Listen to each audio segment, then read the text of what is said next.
Oi, gente, tudo bem? Sejam bem-vindos ao meu canal, podcast Pode Me Contar, onde eu trago aqui muita informação de saúde física e mental. Hoje eu tenho como convidado aqui um médico super competente, muito especial e muito querido, um cirurgião vascular chamado Dr. Leonardo de Castro. Ou Leonardo Castro? Castro. Ah, Leonardo Castro, ok. Pequeno lapso. Então, hoje eu tenho aqui comigo o Dr. Leonardo Castro, cirurgião vascular, e eu vou passar a bola para ele poder se apresentar, falar da sua formação, do que levou ele a procurar a cirurgia vascular como formação. Vamos saber um pouquinho da história dele, tá bom? Vamos lá? Tudo bem, Leonardo? Tudo ótimo. Obrigado então, por ter aceitado o convite. O prazer foi meu pelo convite. Bem, minha formação começa na formação médica, propriamente dita. Eu fiz a Universidade Federal Fluminense, o curso de Medicina, me formei em 96, e aí prestei o concurso para residência em Cirurgia Geral, em Niterói mesmo, pela Secretaria de Saúde. Fiz a residência em Cirurgia Geral e aí comecei a acompanhar alguns cirurgiões vasculares que trabalhavam em Niterói. E me apaixonei inicialmente pela cirurgia cardíaca, mas, enfim, na época era uma especialidade chamada cardiovascular, que abrangia as duas áreas. E eu comecei a me apaixonar mais pela cirurgia vascular. E aí fiz o concurso para a Universidade Estadual do Rio de Janeiro, a UERJ, e fiz a minha residência médica na UERJ, né?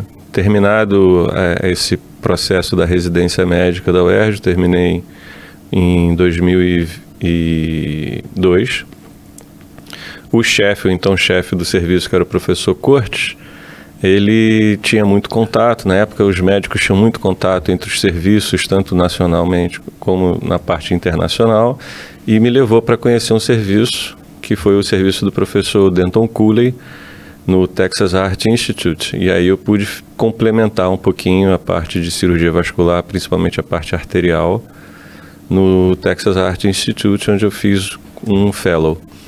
Retornei e continuei essa formação. Hoje eu sou responsável pela preceptoria de residência médica em cirurgia vascular no Hospital Central do Exército, onde a gente tem um serviço muito bom, e sou staff também de cirurgia vascular na Universidade Estadual do Rio de Janeiro. A casa onde me formou, eu retornei para ela, e hoje a gente forma médicos cirurgiões vasculares nessa instituição. E trabalhamos em equipes em medicina privada também, né, em várias instituições. Sim, que formação, hein? Fiquei assim feliz, bacana, muito bonito seu caminho trilhado. Foi bem árduo, mas valeu muito a pena. Então foi uma paixão, né, que te levou? Paixão total. Isso é o melhor. Paixão pelos vasos, sim, praticamente. Inicialmente pelo coração, depois pelos vasos. O engraçado é que nessa história eu ainda continuo sendo apaixonado pelo coração. A minha sala de cirurgia vascular, ela é do lado da sala de cirurgia cardíaca, e toda vez eu vou lá, dou uma fugidinha na sala da cirurgia cardíaca, acompanho o chefe do serviço da cirurgia cardíaca, um dos chefes, né, o professor Joaquim, que fica no meu dia, sempre me convida para entrar, para participar, para ver e tal. É muito legal isso. Bacana. Então, por que a pessoa iria procurar, que tipo de pessoa, que tipo de indivíduo procura um cirurgião vascular? Como que aparece esse paciente? O que ele tem? Né? Quais são as possibilidades assim, mais frequentes, né? Porque são muitas, mas as mais frequentes assim, do dia a dia, mais comuns, né?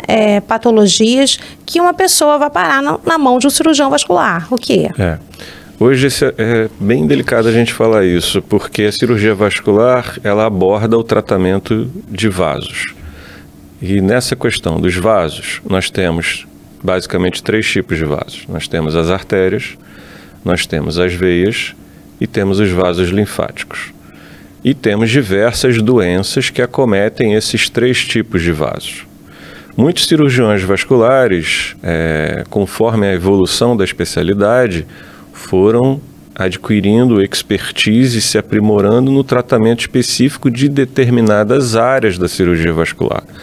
Então, basicamente, nós vamos ter doenças que envolvem esses vasos, do ponto de vista das doenças linfáticas, os edemas de perna, os inchaços de pernas crônicos, os linfedemas, as doenças que envolvem essa região, a erisipela, é uma doença muito falada e muito comum, que é de abordagem do cirurgião vascular às vezes. Do ponto de vista das artérias, nós vamos ter doenças muito conhecidas, que são as dilatações, que são os aneurismas.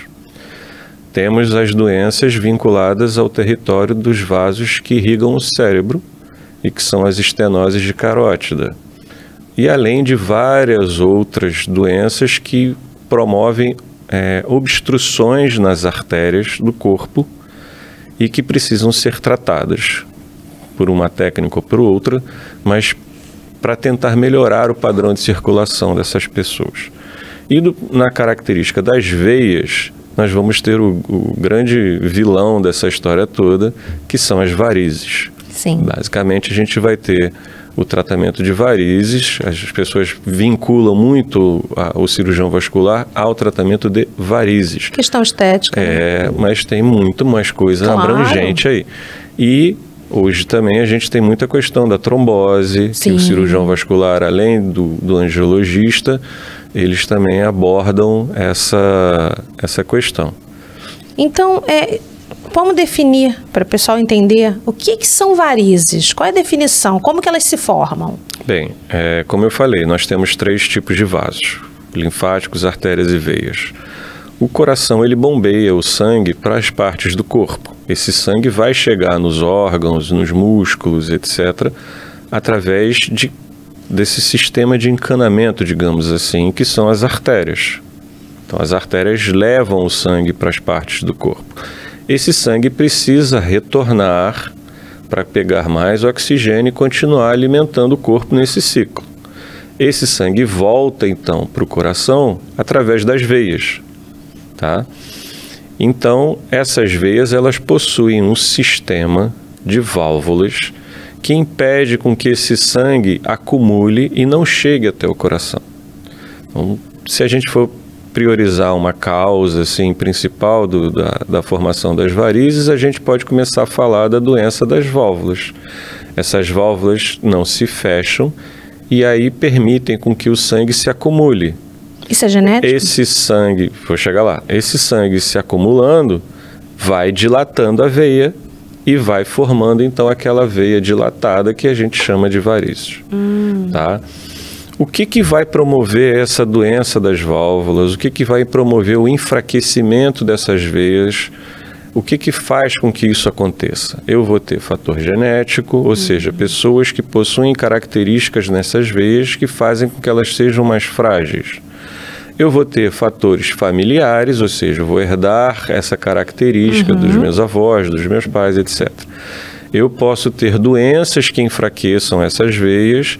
Enfim, eu tenho diversos fatores que vão promover, basicamente, o enfraquecimento da veia, a doença da válvula, e aí vai permitir com que essa veia dilate, fique tortuosa e passe a se chamar, então, de varizes. E isso acontece mais em mulher do que em homem? Existe uma tendência a acontecer, uma incidência maior no público feminino do que no público masculino, sim. Tem uma relação hormonal? Tem uma relação hormonal. Existem hormônios que são naturais do ciclo da mulher que fazem com que a parede da veia fique um pouco mais fragilizada.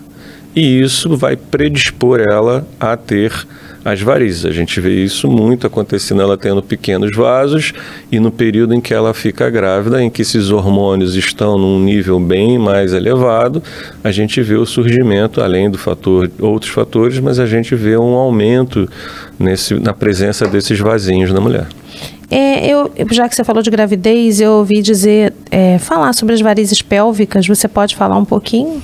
Bem, varizes a gente vai ter varizes em qualquer parte do corpo. Sim. Desde que eu tenha um trajeto, uma veia, eu posso, e essa veia esteja dilatada, tortuosa, doente, eu vou chamar ela de varizes. Então eu posso ter varizes na face, eu posso ter varizes na perna, enfim.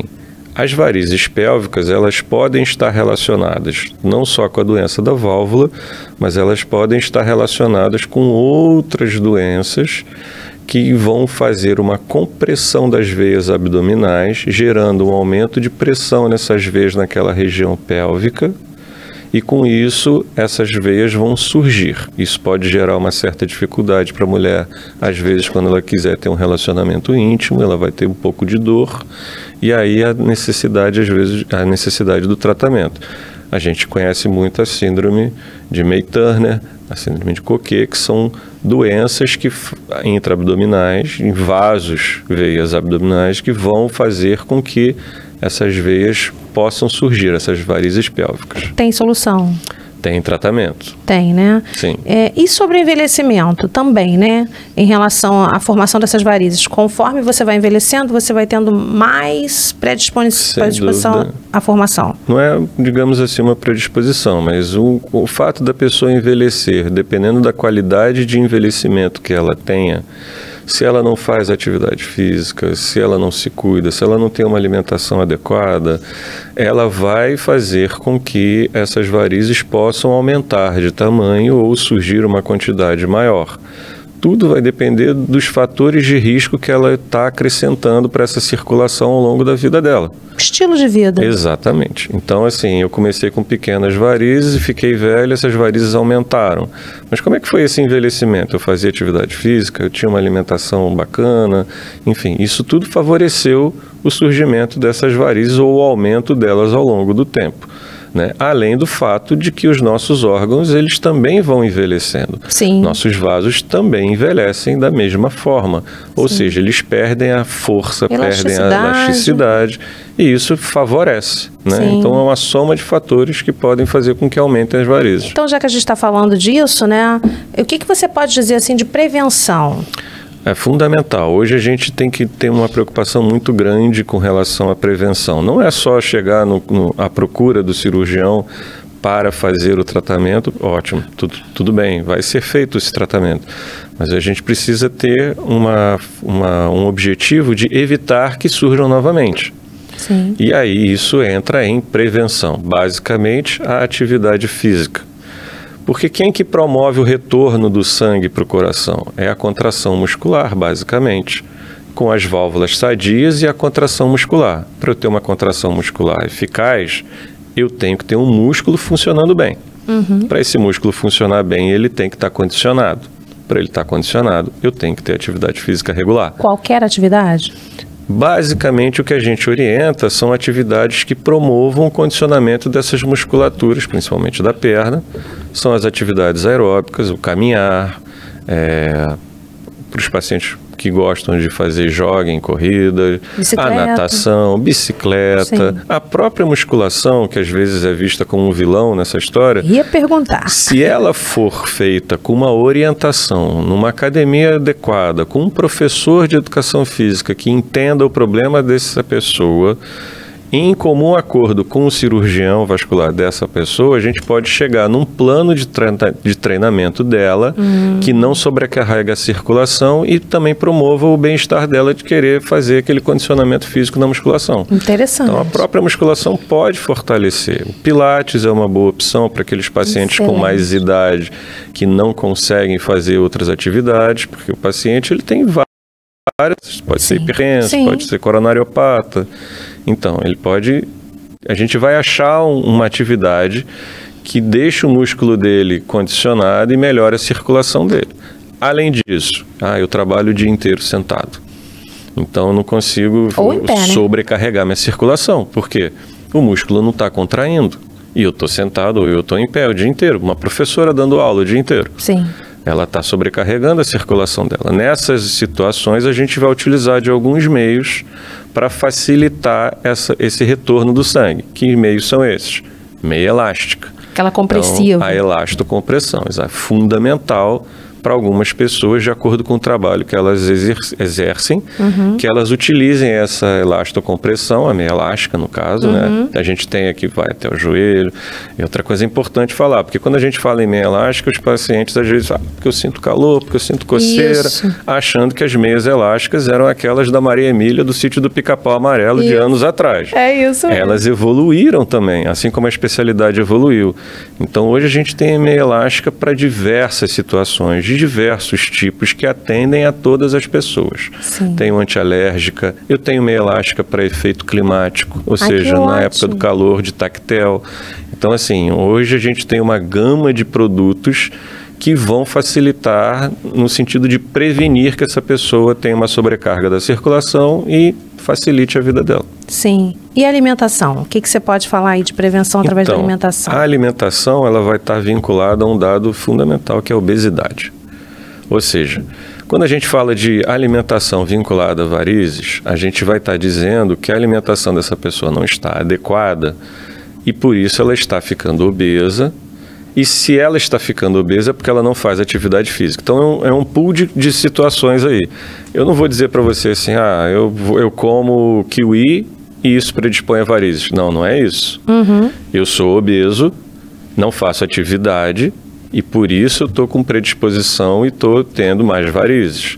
Então a alimentação aí é no sentido da alimentação saudável, com atividade física, no sentido de eu não sobrecarregar as minhas articulações e não deixar de fazer o exercício para que eu possa não ter essas varizes. Muito interessante você falar isso, porque existe uma tendência hoje em romantizar a obesidade, né? De fazer com que a obesidade seja vista de uma forma romântica, linda, e todo mundo pode se aceitar e deve se aceitar, e é isso.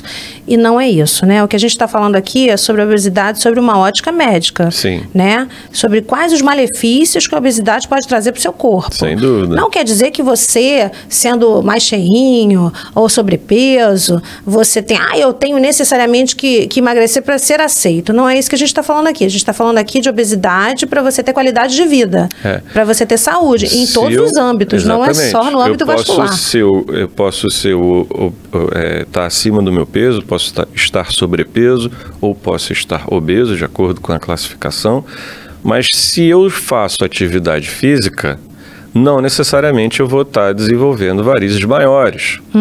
A questão é que tem que ser desmistificada isso, ou seja, por que a alimentação interfere? Porque eu estou obeso e não faço exercício. Se eu não faço exercício, meu músculo ele não está trabalhando e não está tendo retorno do sangue e essas veias vão ficar dilatadas. Sim. A questão é essa. Então, assim, e a questão da alimentação que você falou, né? É lógico que o que você falou engloba fast food, engloba ultraprocessados, esse tipo de alimentação que já está mais do que comprovado pela ciência, né? De que faz mal para a saúde, né? Para o bem-estar físico e no estado geral. Exatamente. Né? Aí a gente entra nas doenças arteriais. Ou seja, se eu tenho uma alimentação rica em gordura, rica em fritura, em alimentos processados, existe uma tendência natural de eu desenvolver placas de gordura dentro dos vasos. Isso vai gerar obstrução desses vasos. E aí a gente entra numa gama de doenças vasculares muito mais sérias. Uma coisa é eu tratar uma varizes que me incomoda do ponto de vista estético. Outra coisa é eu ter que tratar um aneurisma de aorta abdominal que vai pôr minha vida em risco. Ou seja, se eu não operar, eu posso vir a morrer desse aneurisma. Então, assim, e como é que vai surgir isso? Um dos fatores principais a gente vai entrar na questão alimentar. Muito importante falar sobre isso, né? Eu queria te perguntar uma coisa em relação aos sintomas, porque nem todo mundo, né, consegue identificar. Por exemplo, existem alguns sintomas que são comuns a outras doenças também.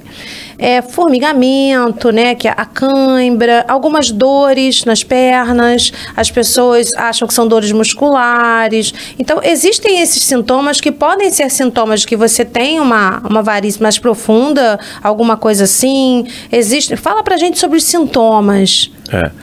Então, as varizes, a pessoa precisa entender que não são só as veias que estão na perna. Isso. Né? O que a gente tem? A gente tem nervos, a gente tem ossos, a gente tem ligamentos, a gente tem artérias. Isso tudo está dentro daquele compartimento ali da perna. Ora, eu vou vincular das varizes, quais são os principais sintomas? É o sintoma da dinâmica circulatória.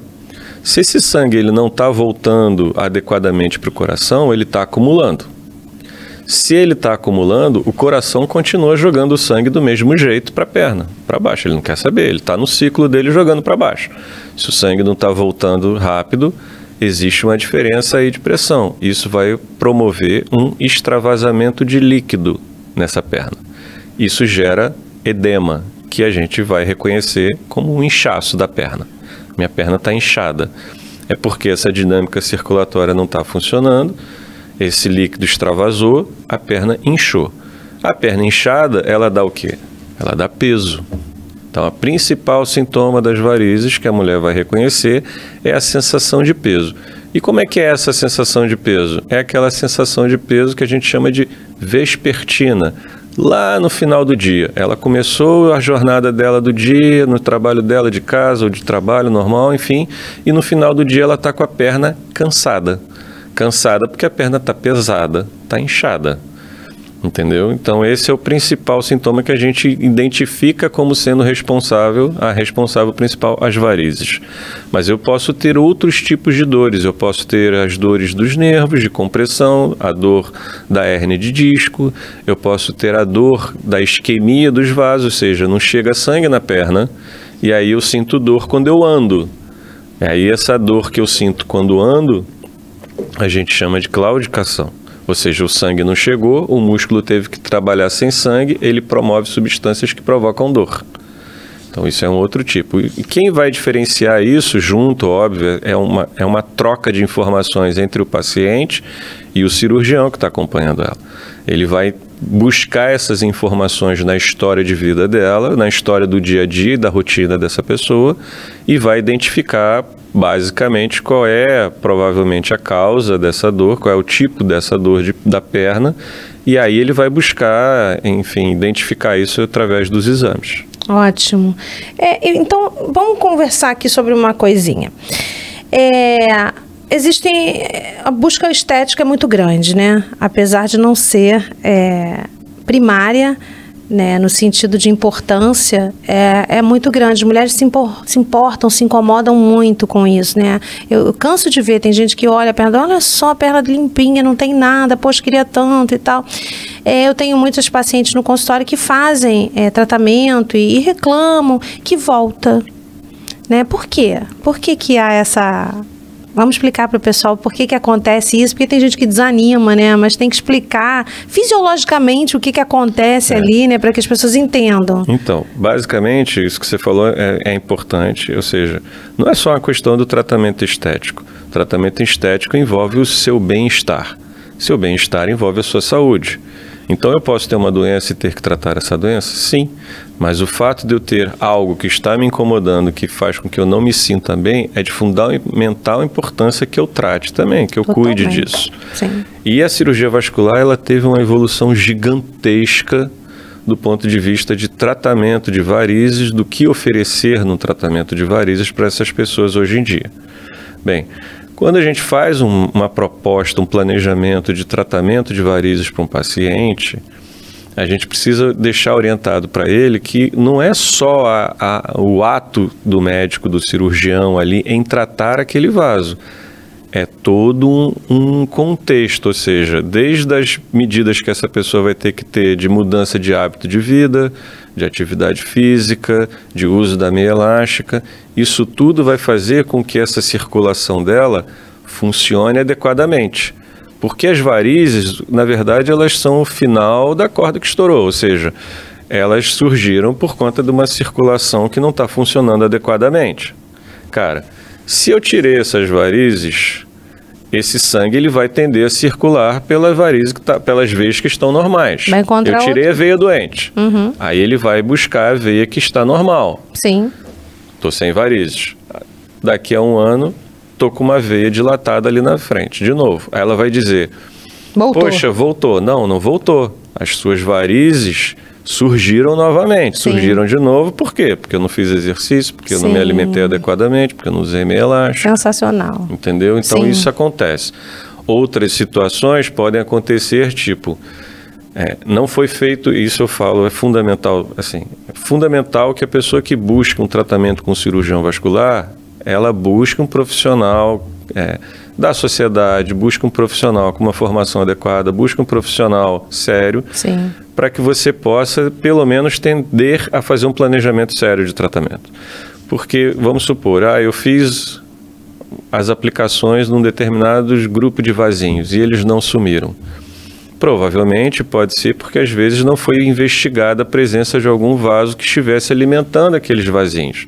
Aí você tratou os pequenininhos, sumiu um dia, 2 dias depois estão lá eles de novo.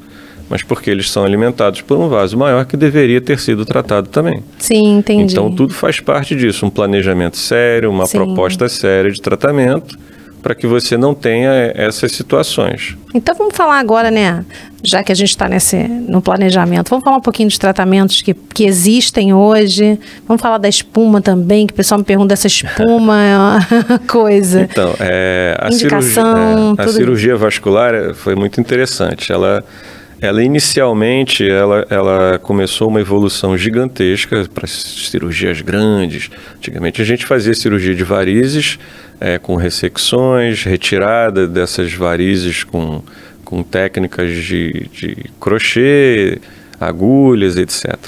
Isso era o praxe. E as cirurgias arteriais também. Aí a cirurgia vascular começou a ter uma evolução gigantesca para a cirurgia minimamente invasiva, que hoje a gente chama de endovascular. Os usos dos catéteres. Em consultório? Não. Não?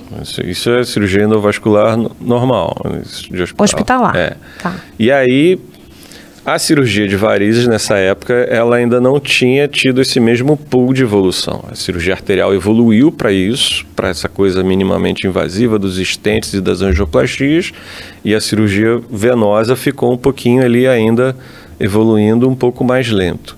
Hoje, o que a gente teve foi uma evolução gigantesca desse tratamento de varizes, em que a gente oferece diversas técnicas minimamente invasivas e que muito da proposta hoje em dia é não haver a necessidade da internação hospitalar. Maravilha. E você oferecer essas técnicas de alta tecnologia até a nível de consultório, óbvio que uma estrutura preparada para isso. Claro. Vamos falar um pouquinho então da espuma, né?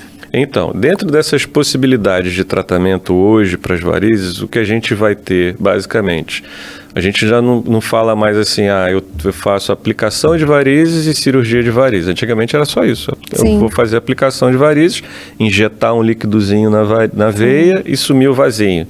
Ou vou fazer cirurgia de varizes, que é retirar aquela veia.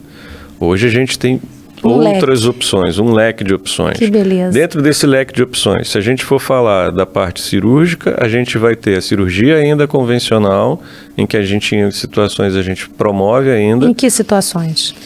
Em situações em que essas varizes possam estar uma quantidade muito exagerada, muito calibrosas, e aí a gente vai pesar e vai fazer um planejamento de qual a melhor técnica empregar para aquele paciente. Tá.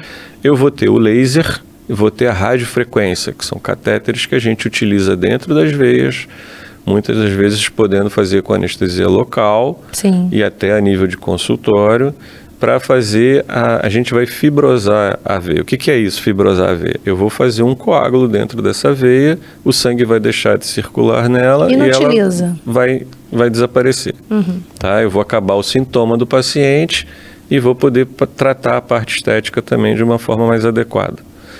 Se a gente for aí para as microvarizes, aqueles vasinhos pequenininhos, que são as telangiectasias, que a gente chama no termo técnico, né? Então, os microvasinhos, eu vou ter as opções ainda da esclerose. O que é esclerose? Esclerose é eu injetar um líquido dentro da veia, irritar essa veia, ela fechar. Tá?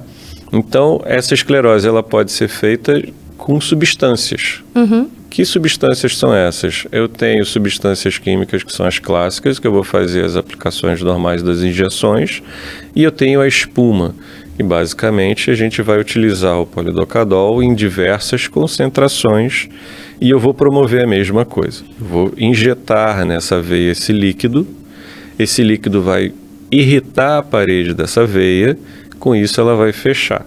E aí, o sangue não circulando nela, eu tenho o meu efeito estético desejado, que é ela desaparecer. Uhum.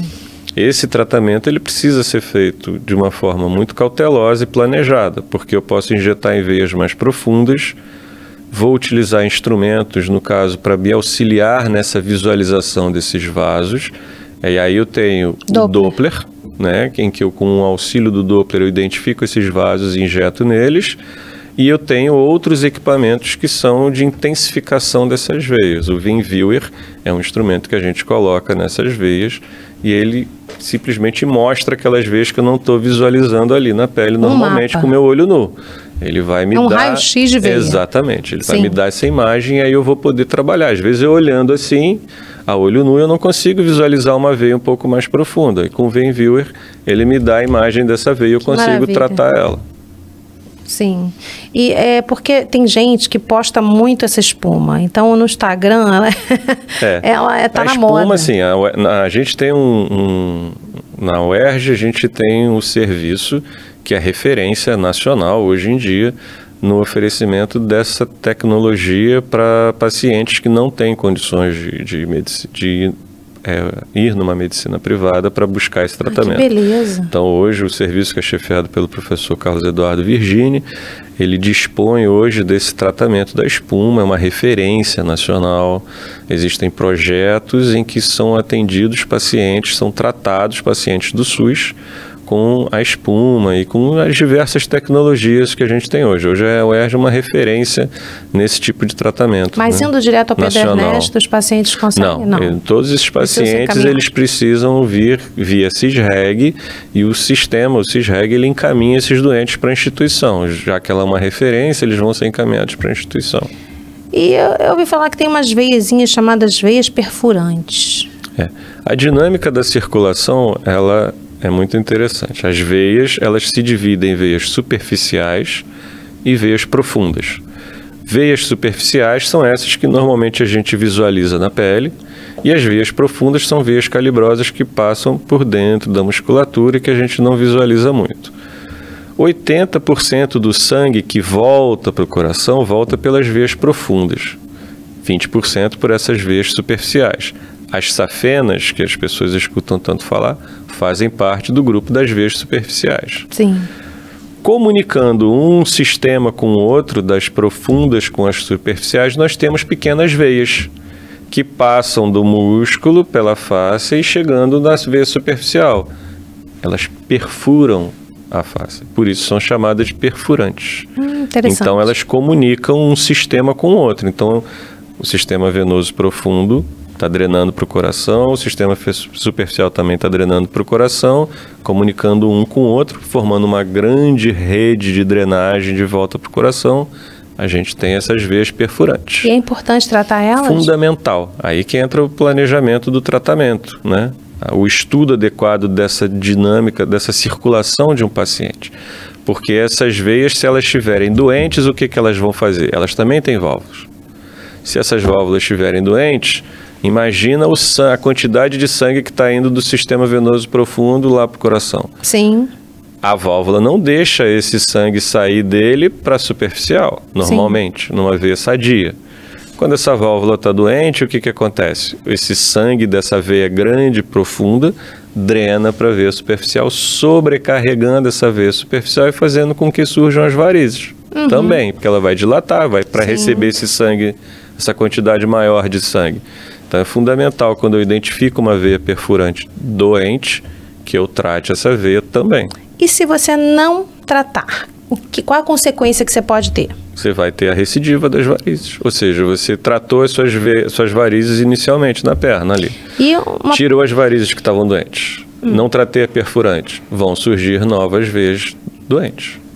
Em casos mais graves, onde você tem veias importantes que você tem que operar, que você não opera? A cirurgia das veias profundas é uma cirurgia não com os resultados não muito bons. Existe. Mas, assim, existem cirurgias em que eu vou reconstruir uma válvula? Existe. Mas são cirurgias que, se a gente for analisar os estudos, são raras e, assim, com os resultados, assim, não tão bons. Sim. Então, basicamente, muitas situações, o que a gente faz? Basicamente, a gente vai tentar melhorar ao máximo a condição de vida dessa pessoa no tocante à atividade física, à meia elástica, a tirar os fatores de risco dessa pessoa e tentar melhorar essa dinâmica da circulação para ela não ter a chance de desenvolver mais varizes e melhorar a queixa dela. Então, assim, o que você poderia, para finalizar, né, falar de esclarecimento, assim, para as pessoas que estão assistindo a gente, para as mulheres principalmente, né, que é uma porcentagem maior que são atingidas, o que você podia falar para elas assim, olha, se você sentir isso, você procura um cirurgião vascular, o que você pode falar para elas assim? Basicamente a gente vai ter essa questão da estética, ou seja, a busca da estética pelas microvarizes, a questão da queixa, da perna cansada, etc. E eu sempre falo, fundamental você procurar um cirurgião vascular para que ele possa conversar com você, fazer um planejamento do seu tratamento, fazer um estudo diagnóstico com um Doppler, mapear toda a sua circulação e aí te oferecer ou o laser transdérmico, que é uma técnica que a gente utiliza muito frequentemente hoje em dia, com resfriamento, ou a radiofrequência, ou a própria espuma, ou seja, a gente tem muita opção com tecnologia avançada para tratar hoje microvarizes.